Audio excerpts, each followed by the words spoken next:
Hello to all you tune in folks. Welcome to another video of Noob's on-map strategic analysis. As always, this video is not about unique micro or perfect execution of build orders, but rather on the more fun aspects of the game, which is making strategic decisions as the game state develops. From the perspective of a noob, of course. Now with that out of the way, before the game starts, I would like to do something first, which is talking about the pre-game knowledge of things itself. One, of course, it's the build order. Now for this particular game itself, we'll be focusing more, I'll be going on with a build order of a Dark Age military school. Not going too much into that because you can just find it online. The second thing is about knowing the costs of developing, constantly producing one unit of your choice. In this particular game, I want to focus on building Sipahis as well as archers. Now, the cost of building an archer in the terms of villager cost is about 4 villagers on foot as well as 8 villagers on wood. As for the Sipahi itself, is 8 villagers on foot and 4 on wood itself. So the idea is that I'll have to constantly be reminded of my macro, my economic, and constantly balance them so that I can continuously produce these units, whether is it 1 archer or is it 2 or 3 archers, or at the same time maybe 4 Sipahi. I need to balance them. Now, let's go on into the meat of the game itself. So, starting over here, a bit resistant, so I'm just trying to get the military school itself. But this is not the main part of the things. So, I'll just speed it up a little bit, and we get to the meat of things, alright? The more fun aspect of it. Alright, then trying to build the military school itself. So, I can see itself, I'm trying to do scouting, normal stuff. Nothing exciting, nothing much to see. Okay, maybe I just go a little bit further, faster. Started building, and yes, everything seems to be on time, except I don't have enough wood. That is a bigger problem. So, well, let's continue on first. Going up, yes. Placement, building placement itself. There is a particular reason why I'm going to with this building placement. Let's see if I can bring up my little highlighter, which is help. Alright. Why did I place it over here? Well, when there could be a safer spot, like for example over here, when perhaps the enemy could have come in from this direction. And of course put pressure to this. Why did I choose this? Well, for my thought process itself, I'm doing this is because I wanted to make sure that I can create a choke point. I wanted to create a choke point which is over here, instead of letting it be so wide open. Why? Because I want to also control this area. I'm thinking of having this area, or I'm thinking of having this area right at the top over here to have my farming economy and everything else. So I need to control this area very importantly.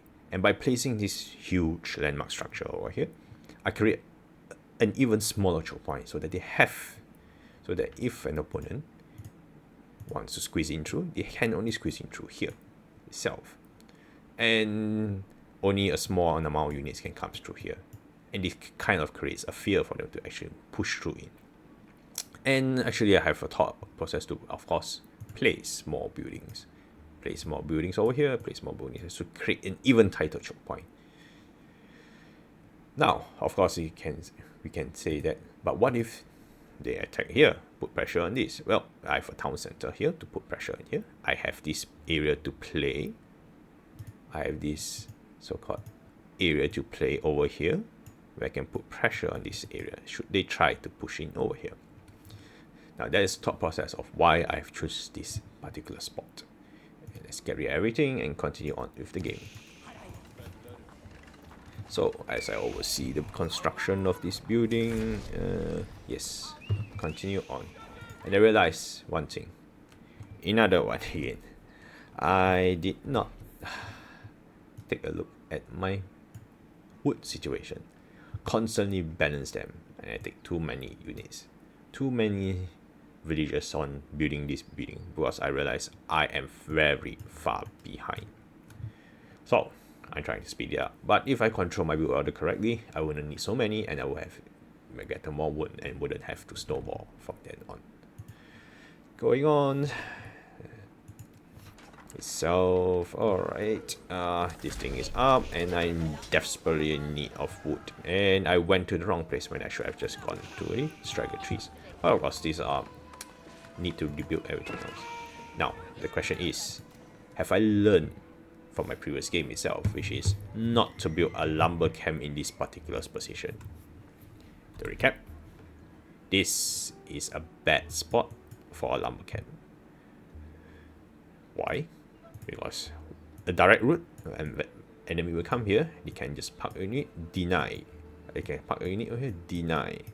Or they can just immediately assault here and completely demolish whatever villagers I have. Wasted investment of 50 wood for the lumber camp, and wasted investment also on the villager moving back and forth and possibly get killed. So, have I learned this? One way to find out. Okay, let's go. Okay. Yep. I have learned my lesson, so I put my lumber camp behind here. Back. Very safe. You're safe-ish in that case. So, no. Oh, as you can see, he has already started assaulting. If I place my lumber camp here, oh, of course, we could have seen this and just harass them. Okay, let's go on, continue on. Yep, so I place it at the back.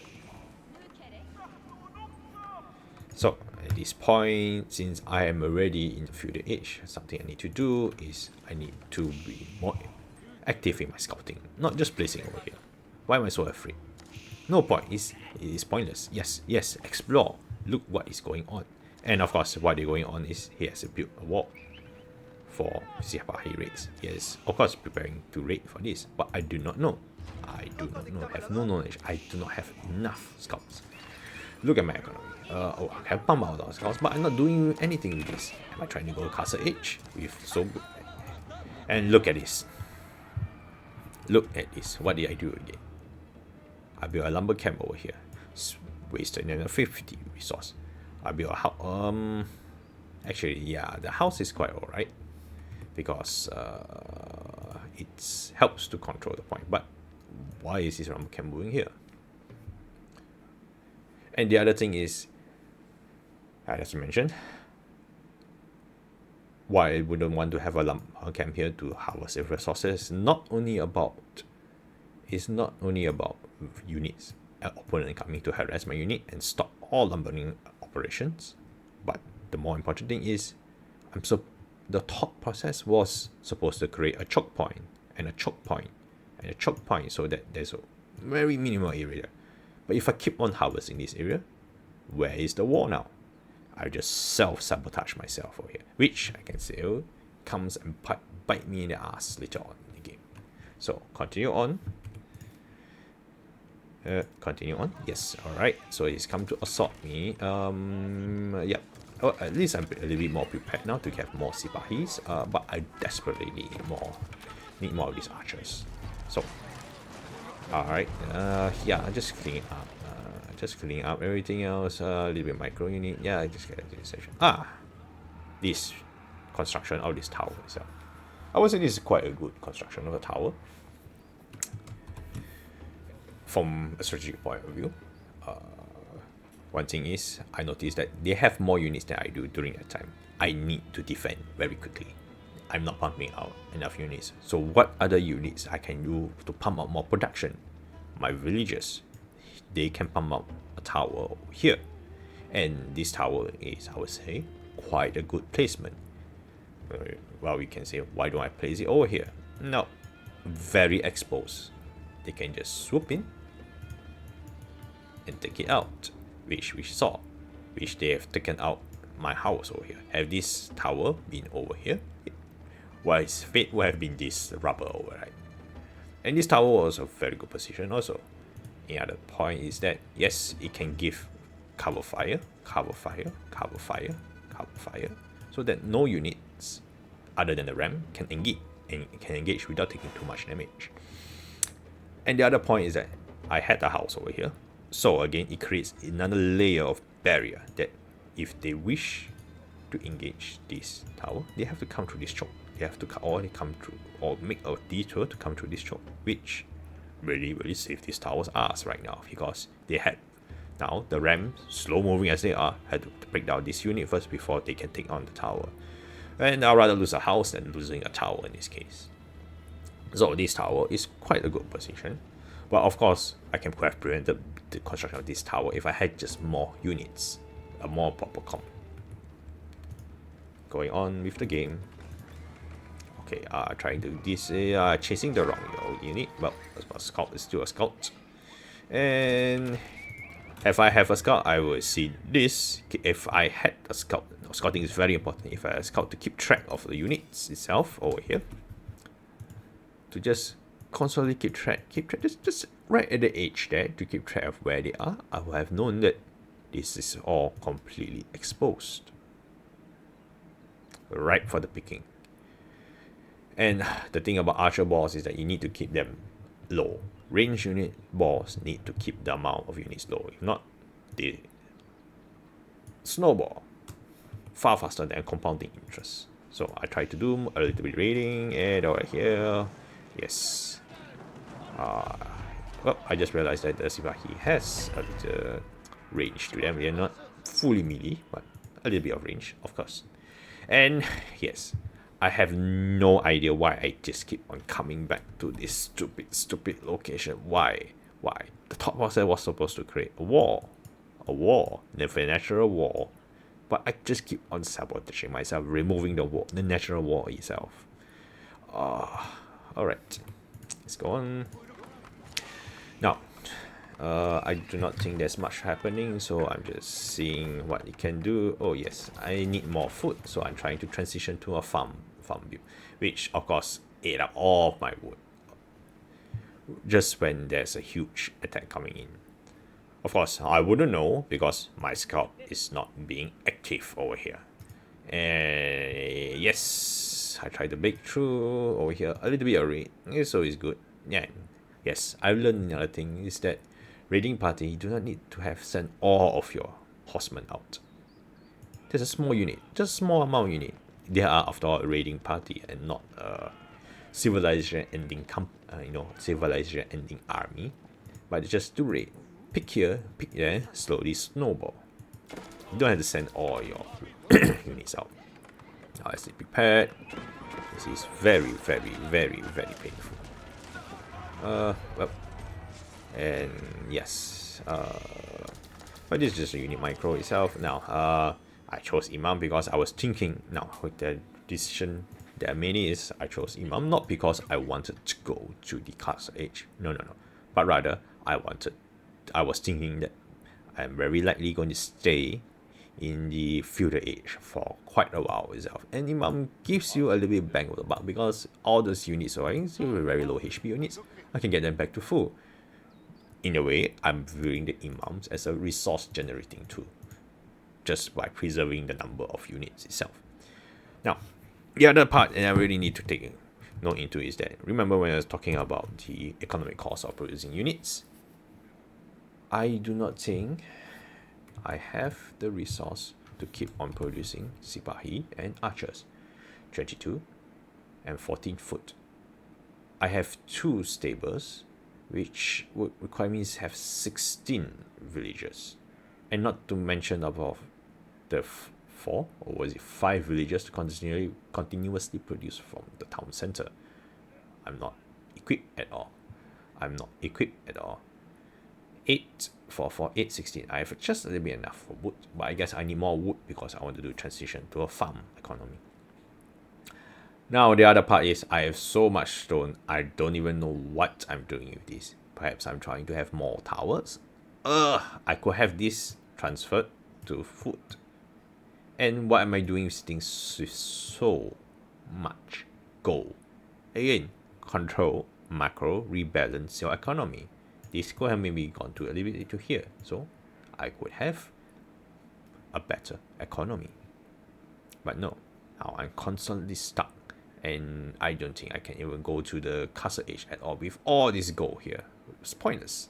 Pointless. Resources sitting in the bank, waiting to be used in some future, far-flung future, is not going to help you at all.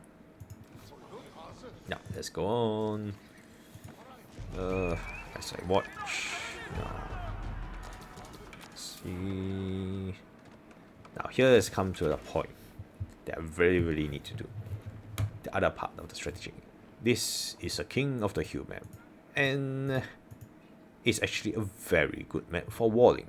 I could have, for example, wall here, so I prevent future attacks. I could have also ward here to prevent future attacks, and so that there will only be an attack from this location. Only an attack from this location. Now, unless of course they decide to send a very determined raiding force, then the walls will at least serve as an early warning device. And the other part of the things that I have completely sabotaged myself is that I destroyed the natural wall over here. Now the enemy has units to just funnel things over here raiding. You could have funnel things. Yes, they could have funnel things over here.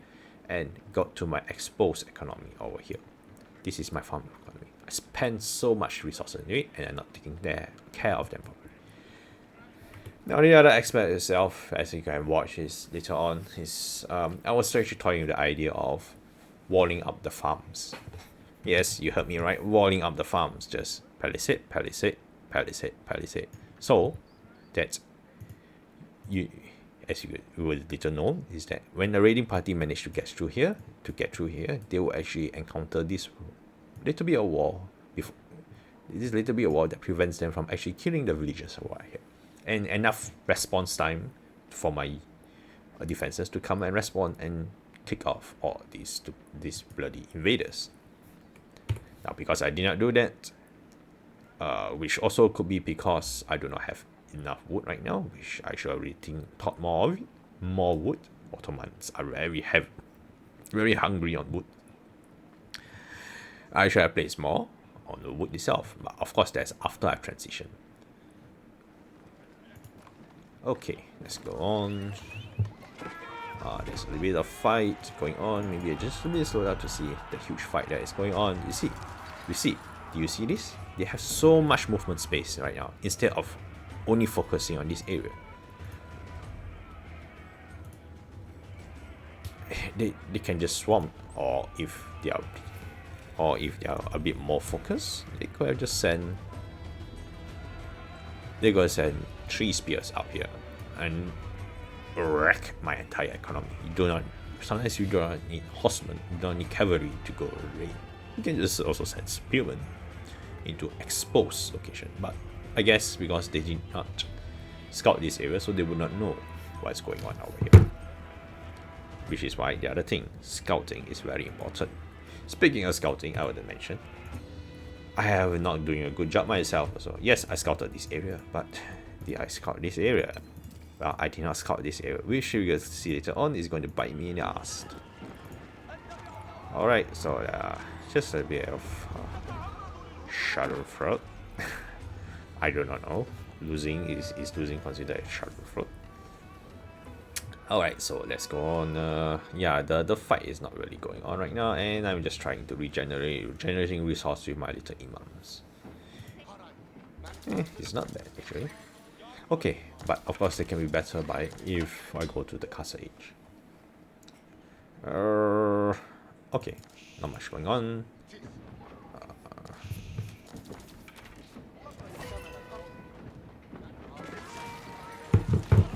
Alright, and let's see. A good position. So because it creates a choke point. Now of course I sabotage myself here, and of course this player did not take advantage of just waltzing in. Send a few units just waltz in itself. This Sodanai trade network not only creates this early on choke point. The thought was there, but I constantly sabotage myself. This only little choke point that it can go through, and as well it creates a little bit buffer against my town center. So before it creates a little buffer, a little, what I call that, area of attack. So technically I have blocked them off from hitting my town center. This part is not accessible until we destroy this, and this is quite a chunky fella itself. So he only has this area. Technically, realistically, he only has this area of attack from, because he can't really come here. Because that's where all my stuff is. My production buildings, my little tower will just pepper them. So instead of that, I reduce the angle of attack to only this area if they want to take down my town center.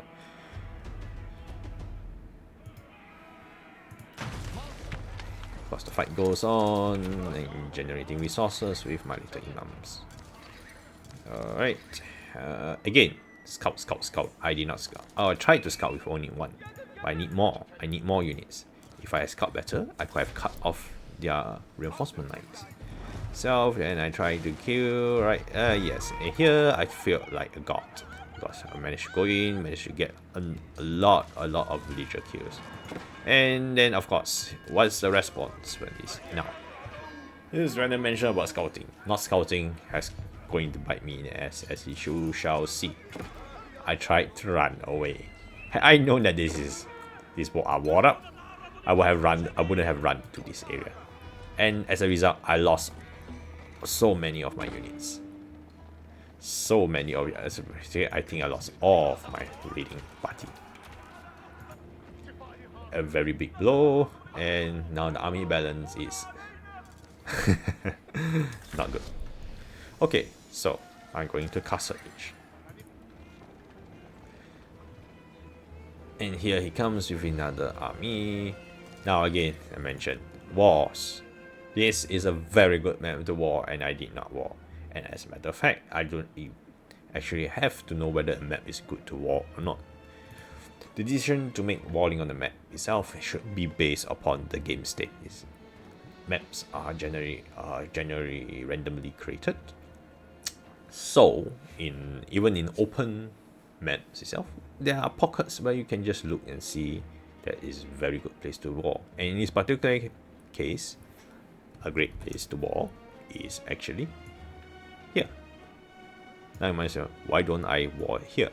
Well, if you war here, now you need to war this area too. And this area can just allow them to sit back and pepper here much easier than just peppering this area. Of course, they can just sit on top here and pepper this one little section, but there's only one area for them to approach in this particular case. And because of me not walling here, he's actually going to bite me in the ass again. Because why? Now, because wars works on 2 points. Both sides needs to be wall off. One here, and I really need to wall off here. And when I'm talking about doing palisade, tiny little palisade walls here, you can see this is going to really save me. Had I actually done that. Let's go on. So here comes the attack. You see it? They just cross over. Just cross over through here. Instead of funneling through here, I just self-sabotage to make a hole in my wall. Okay. Aha. Here it is. There's actually nothing much I can do here other than picking everyone here and seek shelter. Really not much I can do to well, I guess the only thing I can do is maybe station a few spearmen, but oh well. What I can do is actually over here, wall. I did not wall, I did not section off my base. And yes, this part here cost me the game. Oh guys, what you're doing? Oh god. And basically they killed everything. Now if I had wall this area too, I could have prevented these guys from escaping, but I did not. So these guys just continually snowball their army numbers. And had I walked, I know it consumes a lot of wood, but sometimes I would like to pay that wood rather than just seeing all these people die. These innocent people die. Yes, as I see all my units as I drop itself, this game is actually practically over. Yep, let's go on. And I realized, oh, I should have wall. Oh yes, and that's the problem of, I don't know why a deer carcass can stop the construction of a wall. But, well, we live and learn. So yes, the death. The slow marching death. And now, after seeing them just easily raid in, I decided to build the wall after the fact things has gone to shit. Now, he's seen the wall, he's bringing the trebuchet itself. But yes, I've lost already. This game is lost. And make the final fight, and that's it. I should be, yep, and I've lost. So, the point of the battle is this. Learn to read the map, and with the map itself, I self-sabotage myself in this particular game. Could have walked, but I destroyed the one natural wall that is available itself. So I really do hope that I learn in my next game itself on how to make proper strategic use of the map. Thank you.